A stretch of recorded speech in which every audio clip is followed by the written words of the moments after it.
السلام علیکم، کیسے ہیں آپ سب؟ یاد ہوگا کہ کہانی ہم نے کہاں چھوڑی تھی جب ان کی فون پہ بات ہوتی ہے اور وہ اگلے دن ملنے کے لیے کہتے ہیں. پھر افق اپنے دوستوں کے پاس بیٹھا ہوتا ہے، وہ اسے پوچھ رہے ہوتے ہیں مجھے سمجھ نہیں آ رہا کہ یہ سب اچانک کیسے ہو گیا. جینک اس سے پوچھتا ہے، افق بھی کہتا ہے بس میں نے اس سے بات کی، اب میں اس سے ملنے جا رہا ہوں، ڈیٹ سیٹ. مگر وہ بہت خوش تھا. تم خوش قسمت ہو، ایک مجھے دیکھو، منگنی سے 2 دن پہلے کال آ گئی کہ کشمیر جانا ہے. جینک نے مصنوعی تعصب سے سر جھٹکا. اس کی منگنی ملتوی ہو چکی تھی، اس نے خود ہی کی تھی، یہ وہی تھا جو ان سب کو وہاں لایا تھا. پھر تم ہمارے ساتھ ان ریموٹ ایریاز میں نہ جاؤ تو بہتر ہے. احمد نے کچھ دیر سوچنے کے بعد سنجیدگی سے کہا، دیکھو وہاں ہمیں ملبے تلے دبے لوگوں نکالنے ہیں، تو وہاں عمارتیں آدھی کھڑی ہوں گی، اور اگر ریسکیو ورک کے دوران کسی آفٹر شاک سے پوری کی پوری عمارت تمہارے اوپر گر گئی تو ہم ڈاکٹر پریشے کو کیا جواب دیں گے؟ احمد، بندے کی شکل اچھی نہ ہو تو بات تو اچھی کر لینی چاہیے. افق نے خفگی سے اسے دیکھا. میری شکل بہت اچھی ہے. آنے کہتی ہیں مجھ سے زیادہ خوبصورت بچہ اس نے ترکی میں نہیں دیکھا. ہر ماں یہی کہتی ہے، میری بھی ماں یہی کہتی تھی. اصل اوقات تو یونیورسٹی کی لڑکیاں دکھاتی ہیں. پھر وہ پڑھتا کہتا چلو ہم جا رہے ہیں. کہتے لیکن تمہیں کل اسلام آباد جانا ہے. کہتا کوئی بات نہیں، دیر ہو گئی تو چلا جاؤں گا، کوئی ایسی کون سی بات ہے، میرا یہاں پہ کام کے لیے آیا ہوں. ویسے بھی افق اور جنک کا موٹو ہے کہ جہاں جانا ہے کٹھے جانا، چاہے جنت ہی کیوں نہ ہو. بعد میں وہ اپنا سامان اکٹھا کرتے ہیں اور چلے جاتے ہیں دوبارہ. وہ چاروں کے چاروں ایک عمارت کے پاس جاتے ہیں جو ایک اسکول کی بلڈنگ ہوتی ہے. اسکول تقریباً آدھا گر چکا ہوتا ہے اور آدھا کھڑا ہوتا ہے. تو وہ سوچتے ہیں کہ یہ تو اتنی بڑی عمارت ہے، پتہ نہیں اندر کچھ لوگ بچے بھی ہوں گے کہ نہیں، زندہ بھی ہوں. وہ کہتا ہے کوئی بات نہیں، کوشش تو کرتے ہیں نا، شاید کوئی زندہ ہو. ساتھ میں ان کے آرمی کے سپاہی بھی ہوتے ہیں. وہ تینوں دوست اندر جاتے ہیں تو ساتھ ان کو اندر کچھ کاغذ پڑے ہوئے ملتے ہیں جس میں ایک بچی کی رائٹنگ ہوتی ہے کہ مجھے بہت ڈر لگ رہا ہے، مجھے یہاں سے نکال لیں، بابا آ جائیں مجھے نکال لیں، میری دوستیں رو رہی ہیں، میں نہیں رہوں گی، مجھے پتہ ہے کوئی نہ کوئی آ جائے گا. کیونکہ یہ ساری رائٹنگ اردو میں ہوتی ہے تو ایک آرمی افسر پڑھتا ہوتا ہے اور پڑھتے پڑھتے رونا شروع کر دیتا ہے. تو پھر ایک دم سے کہتا ہے پتھر ہٹاؤ، شاید بچی زندہ ہو.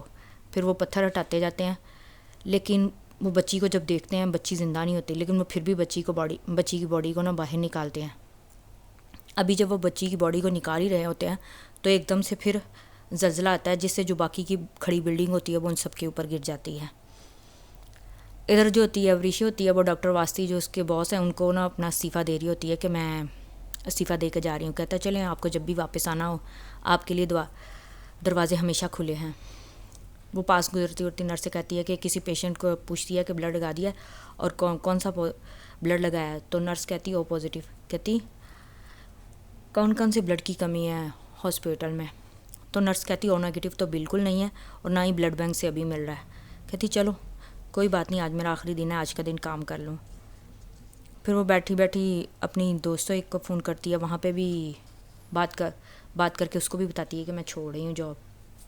اتنے میں دیکھتی ہے کہ آرمی کے کچھ آفیسرز ہوتے ہیں جو اسٹریچر لے کر آ رہے ہوتے ہیں، جن میں کچھ مر گئے ہوتے ہیں، صرف ایک ہی زندہ ہوتا ہے. تو وہ بھی بڑے افسوس سے دیکھتی ہے، پتہ نہیں بیچارے کون تھے. چلتے چلتے اس کے پاس سے جب ایک گزرتا ہے اس کے اوپر سے اس کو ٹوپی کی جھلک دکھائی دیتی ہے جس کے اوپر وہ ہیلی ٹو طیب اردوان لگاتا اور ایک دم سے رک جاتی ہے. اس کے اسٹریچر کے پاس جاتی، کہتی یہ ٹوپی تو افق پہنتا ہے. لیکن وہ پھر سوچتی نہیں یہ ٹوپی افق کی نہیں ہے، یہ تو جینک کی تھی. تو وہ ایک دم سے وہ باڈی کے اوپر سے کپڑا ہٹاتی ہے تو وہ افق تو نہیں ہوتا لیکن کوئی اور ہوتا ہے، تھوڑا سا یورپین، تھوڑا سا مشرقی ملتا جلتا ایک لڑکا. وہ شاید افق کا دوست جینک ہوتا ہے. تو وہ کہتی او نو، تو جینک نہیں رہا. پھر وہ ایک اور اسٹریچر کو دیکھتی ہے تو وہ احمد ہوتا ہے، وہ بھی مر گیا ہوتا ہے. وہ ایک دم سے پیچھے گر جاتی ہے اور کہتی کہ کیا یہ تو دونوں ہی نہیں رہے. تیسرا دیکھتی ہے اسٹریچر، لیکن تیسرے والے اسٹریچر کا کہتے ہیں پیشنٹ زندہ ہوتا ہے. اس کی ہمت ہی نہیں ہوتی کہ میں تیسرے کو دیکھ سکوں. تو ایک نرس جب اس کی حالت دیکھتی ہے تو وہ خود ہی اس کے چہرے سے اٹھاتی ہے تو وہ واقعی افق ہوتا ہے. تو ایک دم سے پریشان ہو جاتی ہے، اس کی نبض چیک کرتی ہے، وہ چل تو رہی ہوتی ہے لیکن بہت آہستہ. وہ بھاگی ڈاکٹر واسی کے پاس جاتی ہے اور اس کو کہتی ہے ڈاکٹر واسی پلیز سر جلدی کریں اس کو ضرورت ہے. ڈاکٹر واسی بھی اس کی طرف دیکھتے ہیں کہ اس کو بڑی پرابلم ہو رہی. چلو کہتے ہیں کوئی بات نہیں، چلو جلدی اس کے لیے او نو، اس کا تو بلڈ کافی بہہ گیا ہے، ہمیں اس کے بلڈ کی ضرورت ہے، اس کا بلڈ گروپ چیک کرو. پریشی ایک دم سے کہتی نہیں مجھے اس کا بلڈ گروپ پتہ ہے، اس کا تو او نیگیٹو ہے. پھر اس کو یاد ہوتا ہے او نیگیٹو تو پورا ختم ہو گیا، کہاں سے لائیں؟ تو لیکن وہ یہاں پہ فوراً او نیگیٹو خون کی ضرورت ہے، اگر نہیں ملا تو یہ مر بھی سکتا ہے. پھر اس کو یاد آتا ہے کہ سیف کا بھی بلڈ گروپ او نیگیٹو ہے. وہ جاتی ہے سیف کو فون کرتی ہے, کہتی سیف تم فوراً پیمز ہسپتال آ جاؤ, ایمرجنسی ہے, بلڈ چاہیے. وہ ایک دم سے اٹھتا ہے, کہتا ہے کیوں, امی ہے کیا؟ کہتی نہیں پھپھو نہیں ہے, ایک زخمی ہے, اس کو او نیگیٹو خون کی ضرورت ہے. اوہ تو مریض ہے. وہ بڑے ریلیکس ہو جاتا ہے. پریشا اس کو کہتی فوراً آ جاؤ, اس کو بلڈ کی ضرورت ہے. تو کہتا ہے یار جاؤ بلڈ بینک سے لے لو, زلزلے پر اتنے لوگوں نے خون دیا ہوگا. وہ آگے سے اس کو کہتی ہے جو تھا وہ لگا دیا, پلیز آ جاؤ. کہتا میں بہت مصروف ہوں, میں ٹینڈر لینے لاؤں, مجھے کروڑوں کا نفع ہو رہا ہے, میں نہیں آ سکتا. یہ کہہ کے وہ فون بند کر دیتا ہے. وہ دوبارہ اس کو فون کرتی ہے, دوبارہ اٹھا کے کہتی ہے, اس کی منتیں کرتی ہے کہ پلیز آ جاؤ, تمہارا تو آفس بھی ہاسپٹل سے نزدیک ہے, آ جاؤ. اس کی بہت منتیں کرتی ہے لیکن وہ بات نہیں سنتا. کہتا اچھا 1 گھنٹے تک آنے کی کوشش کروں گا. لیکن وہ آگے سے بولتا ہے کہ نہیں, آگے سے بولتی ہے کہ نہیں اس کے پاس 1 گھنٹہ نہیں ہے, وہ مر جائے گا. اتا میں کیا کروں, یہ کہہ کے نا وہ بند کر دیتا ہے فون. پھر وہ رونا شروع کر دیتی ہے کہ کہاں سے میں خون لاؤں. روئی جا رہی ہوتی ہے, اس کو خون نہیں مل رہا ہوتا. تو وہاں پہ ایک لڑکا آتا ہے, یہ وہی لڑکا ہے جو حسیب کا دوست ہے. تو کہتا آپ یہاں ڈاکٹر پریشا. وہ ایک دم سے اس کو پہچاننے کی کوشش کرتی ہے لیکن اس وقت پہچان نہیں پا رہی ہوتی. لیکن وہ لڑکا کہتا ہے میرا بلڈ گروپ او نیگیٹو ہے, میں دینے کو تیار ہوں. پھر وہ اس کو لے کے جاتی ہے, اس کو بلڈ لگاتے ہیں. اور جب وہ بلڈ دے کے اٹھتا ہے لڑکا, تو وہ کہتا ہے کہ آپ پریشان نہ ہو, وہ زندہ ہے اور وہ بچ بھی جائے گا. میں نے اسے پہچان لیا, یہ افق ارسلان ہے نا, اور آپ نے مجھے بھی پہچانا. تو وہ اس کو دیکھ کے کہتی ہاں تم حسیب کے دوست ہو نا. تو پھر وہ اس سے بڑے پیار سے بات کرتا, کہتا کیا میں اب آپ کو آپی کہہ سکتا ہوں یا آپا؟ تو وہ کہتی ہے ہاں کہہ سکتے ہو اب, کیونکہ پریشا اس کو ہمیشہ ڈانٹ دیتی تھی کہ مجھے آپا مت کہنا.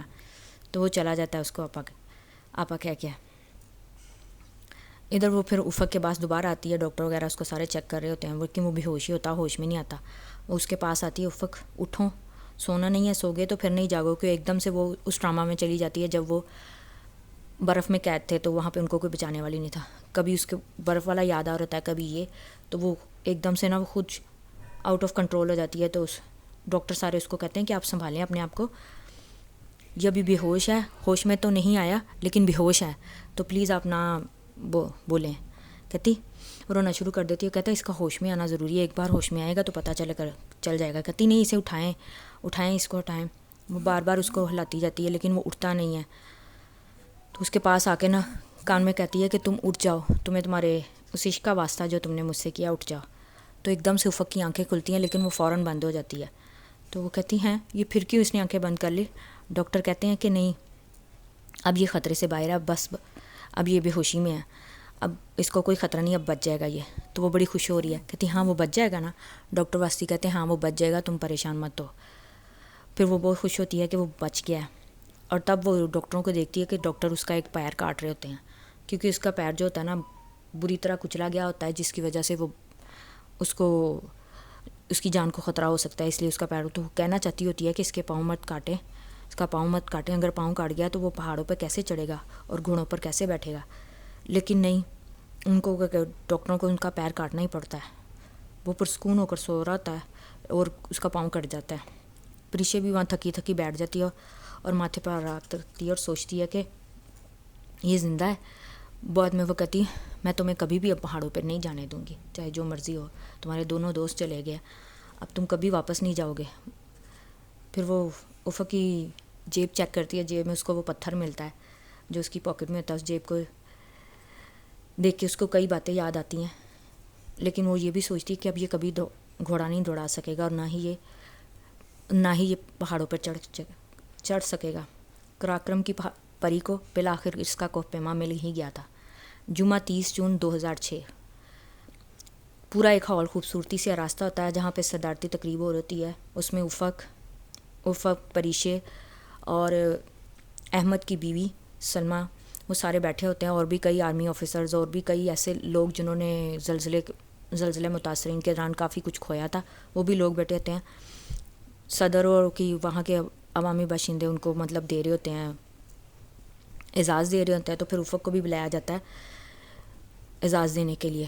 افق اعزاز لینے جاتا ہے اور وہ سوچتی ہے کہ کیونکہ اس بات کو 6 ماہ گزر چکے ہیں, یہ کہانی اب 6 ماہ آ گیا ہے, تو 6 ماہ میں وہ اس نے افق سے شادی کر لی ہوتی ہے. افق سے شادی کر کے وہ ترکی چلی گئی ہوتی ہے وہاں پہ جا کے اس نے افق کا بہت علاج کرایا ہوتا ہے، کیونکہ سٹارٹنگ کے 2-3 ماہ تک وہ اس کو اپنے دوستوں کی موت کو قبول نہیں کر پاتا اور بہت روتا ہے، بہت پریشان ہوتا ہے. تو اس کو ٹھیک کرتی ہے. اس کے ساتھ میں اس کا ٹریٹمنٹ کافی لمبا چلتا ہے. بعد میں اس کو پنسنوئی پاؤں لگ گیا ہوتا ہے، جس سے وہ چل تو لیتا ہے لیکن ہلکی سی لنگڑاہٹ ہوتی ہے، جو ڈاکٹر کہتے ہیں کہ یہ بھی آہستہ آہستہ چلی جائے گی. پھر وہ دیکھتی ہے کہ افق لے رہا ہوتا ہے، وہاں پہ ایوارڈ لے رہا ہوتا ہے. ایوارڈ لے کے دیکھتی ہے. بعد میں اس کو اپنے دوستوں کی باتیں، یہ سب کی باتیں یاد آتی ہے. اس کی دوست نشا کی بھی شادی ہو چکی ہوتی ہے، اور اپنے تمام اثاثوں کا نگران وہ اپنے ماموں کو بنا کے ہمیشہ کے لیے ترکی چلی گئی ہوتی ہے. افق اپنے جوتے کو دیکھتا ہے وہاں کیونکہ وہ سارے افق کو اپریشیٹ کر رہے ہوتے ہیں نا، کہ اس نے اپنی جان کی پرواہ نہیں کی ہوتی اور لوگوں کو بچاتا ہے. افق بھی دیکھ کے کہتا ہے ہاں، کچھ نہیں کہتا، زیادہ بولتا نہیں ہے، بس آ جاتا ہے، کیونکہ وہ ابھی بھی اپنے دوستوں کو کھو کر خوش نہیں ہوتا، اور آ کے اس کو بیٹھ جاتا ہے. آج وہ اکیلا تھا کیونکہ اس کے ساتھ اس کا دوست نہیں تھے، احمد نہیں تھا، جینک نہیں تھا. اب زندگی کے ہر سفر میں وہ کٹھے جانے والے دوست اکیلے رہ گئے تھے. بعد میں اس کی احمد کی بیوی اٹھتی ہے، وہ بھی جاتی ہے صدر کے پاس. اس کو بھی ستارہ اثارے بعد از شہادت وصول کرتی ہے اور آنکھوں کے آنسو پونچھتے ہوئے نیچے آتی ہے. بعد میں سارے ہال میں تالیاں بجائی جاتی ہیں، وہ ان کو مل جاتے ہیں. پھر بعد میں ہال سے نکلنے کے بعد جو ہوتی ہے نا، سلمیٰ اس کو کہتی ہے پریشے میں مظفر آباد جا رہی ہوں. مری میں وہ ہوتے ہیں.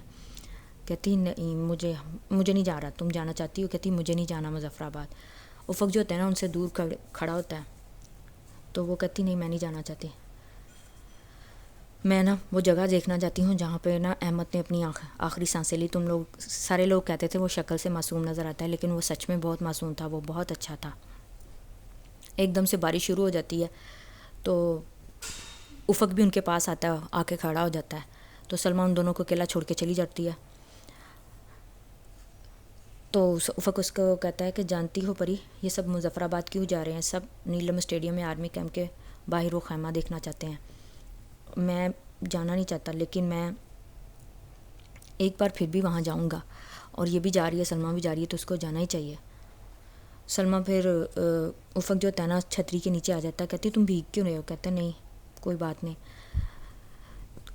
اب وہ اس کو بعد میں بولتی ہے کہ اب تم 20 سال بعد اپنے سفر نامے میں لکھتے ہو نا کہ جب تم اسلامی دنیا کے سب سے طاقتور ملک میں گئے تو اس کے بادشاہ نے تمہاری خوب آؤبھگت کی، وغیرہ وغیرہ. وہ دھیرے سے مسکراتا ہے اور گردن مڑا کر دور دور تک پھیلی مارگلا کی پہاڑیوں کو دیکھنے لگا. پریشے نے بھی اس کی نگاہوں میں تعقب کو دیکھا. کہتی مت دیکھو ہمیں، تمہیں پتہ ہے نا ہم وہاں نہیں جا سکتے، واپس اب نہیں جائیں گے. ایتا میں اپنے اندر بڑا خالی پن محسوس کر رہا ہوں کچھ دن سے پری، مجھے سمجھ نہیں آتی کس چیز کی خالی پن ہے.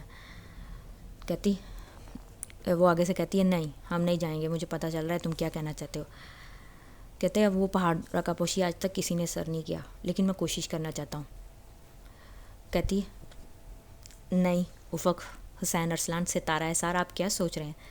کہتا ہے مجھے یہ خالی پن آج محسوس ہو رہا ہے، مجھے جانا ہے. میں چلو گی میرے ساتھ دوبارہ راکا پوشی؟ ہم وہاں پہ سنہری پریوں کا جو قصہ سنایا تھا وہ میں تمہیں دکھانا چاہتا ہوں.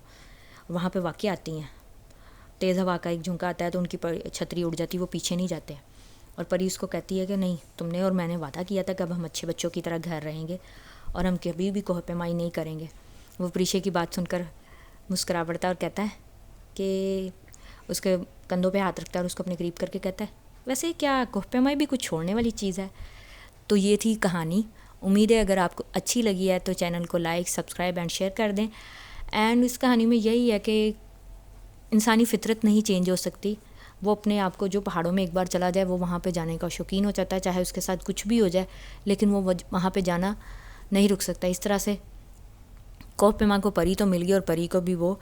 تو امید ہے آپ کو کہانی اچھی لگی ہوگی. اوکے بائے، اللہ حافظ، ٹیک کیئر.